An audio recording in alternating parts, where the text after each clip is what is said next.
to get Duolingo math and music. So let's get started.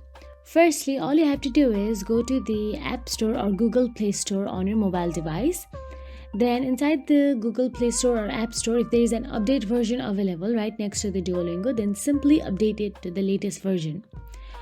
Simply tap on the update option and wait for a few minutes for the latest version to get downloaded. So once downloaded, simply tap on the open option available there, and once opened, you will get to see the map option of the language you are learning. So here I am learning the Japanese.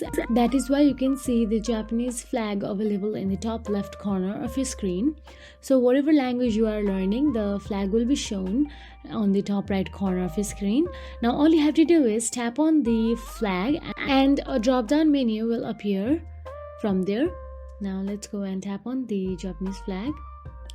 So in the drop down menu, you can see the new courses option available. There you can find music and math. So that is it. If you found this video helpful, please like, share and subscribe, and thank you so much for watching.